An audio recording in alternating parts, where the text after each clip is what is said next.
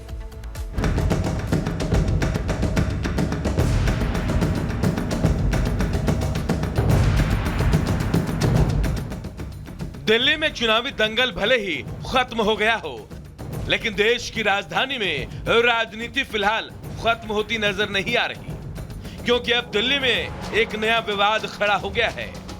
और ये विवाद है दिल्ली के मुख्यमंत्री ऑफिस के सोशल मीडिया प्लेटफॉर्म का, जिसके एक्स अकाउंट को लेकर अब नया सियासी घमासान शुरू हो गया है।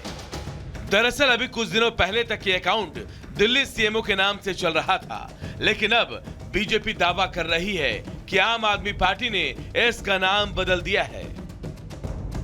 दिल्ली सीएमओ के एक्स हैंडल को हैक किया गया, चुनाव हारने के बाद नाम बदल दिया गया और इसे केजरीवाल एट वर्क कर दिया गया। बाद में अकाउंट को डिलीट कर दिया गया। केजरीवाल ने डिजिटल संपत्ति की चोरी की। बीजेपी ने कहा कि सीएम ऑफिस का अकाउंट कोई अपने नाम से नहीं कर सकता, लेकिन इसके बावजूद आम आदमी पार्टी ने इसे केजरीवाल का नाम दे दिया। और जब ये खबर सामने आई तो आनन फानन में इस अकाउंट को ही डिलीट कर दिया गया।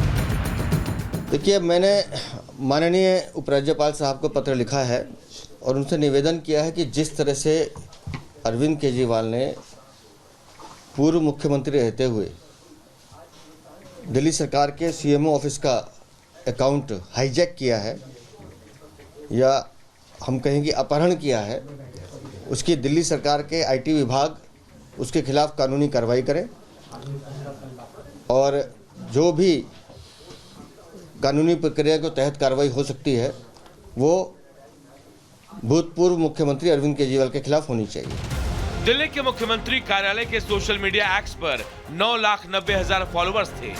ऐसे में अब इसे बहाल कराने की कोशिश भी शुरू हो गई है। दिल्ली सीएमओ ने इसे लेकर एक्स को एक लेटर भी लिखा है, जिसमें उनके आधिकारिक हैंडल को बहाल करने की मांग की गई है। हालांकि अब देखना होगा कि इसमें कितने दिनों का समय लगता है, लेकिन ये साफ है कि इस मामले को लेकर दिल्ली का सियासी पारा अभी थमने वाला नहीं है। Bureau report, Republic Bharat.